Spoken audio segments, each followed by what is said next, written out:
Hi everyone, welcome to Lab 1. Looks like it's going to be a pretty exciting time, at least from my perspective, with the research question I'm looking at, which is, what if rape was rare? While topical, it's positively framed, and I'm looking at it from the potential instead of the deficit. So where does this come from? It comes from rage. My rage, society's rage. Recently confirmed when I participated in the Melbourne for Justice protest on the 15th of March 21 in Treasury Gardens. Grace Tame is 2021 Australian of the Year, and she is fast becoming a voice for victims of sexual assault. Her courage in telling her story is palpable and inspiring. She says that the reason she's able to do that is because she's always been supported and believed. These things are often missing for many rape victims. Her voice, since becoming Australian of the Year, has encouraged several high-profile reports of rape and sexual assaults, including in Parliament, the Defence Forces and in schools. It seems a curtain has been lifted and women and girls are finding their voice.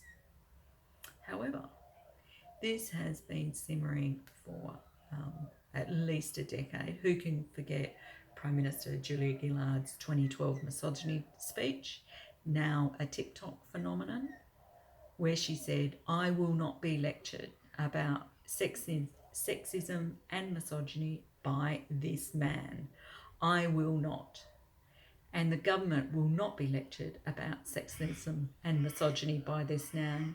Not now, not ever." And of course, she was talking about Tony Abbott.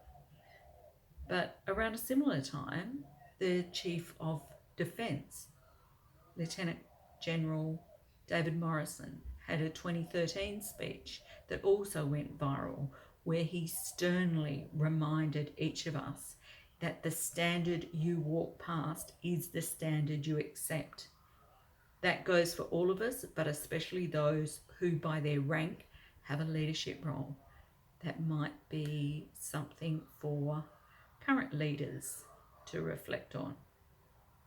I'd suggest now is the time to not walk past, and now is the time for people to be heard. So what's the intent of this research? It's about the treatment of women and keeping people alive. I know that sounds dramatic, but it's true. People take their life when shit like this happens to them. Keeping people alive while working through what survivors need.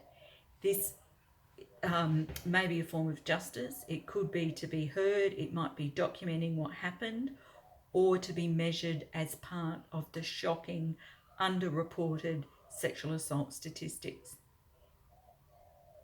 I just want to be clear, this is not about the legal system, though widely acknowledged as failing victims. Less than 10% of sexual assaults are reported, and only 10% of those that are reported lead to convictions. I think we can agree it is unacceptable. What's really going on here? Broadly speaking, the responsibility of men and boys is being questioned. A gender power imbalance and how that leads to long-term social conditioning. It's the stories we tell ourselves which often focus on women's behaviour and safety. This has taught women to take actions to be safe. Now, none of this will be new for any of the women hearing this. It's things like to be safe, carrying keys protruding between her fingers, being believed, taking contemporaneous notes, being nice, not asking for too much, accepting a lesser role when qualified, for more and accepting less pay than a male colleague. Doing unpaid caring work. It's expected across all generations, whether you're looking after kids or parents. Women also accept less super, often due to work gaps. They accept less security, housing and shelter. And this could be because of divorce from a partner, or it could be elder abuse being perpetrated by their children. Also, less access to resources, for example, loans, all of which, for a woman, culminates in a less fulfilling life. So going back to the research question, what if society believed rape was rare? If we look on the upside, it makes me reflect on what is possible. What would be revealed if society, and therefore women, believed rape was rare? What human potential would be revealed? Would more girls and women go into male-dominated industries? Would women be more likely to drink alcohol freely, move about at any hour of the day or night, using any mode of transport, even walking, wearing anything that they chose? Could this freedom create more fulfilled people and communities and a more diverse and expansive society? Is this what society wants?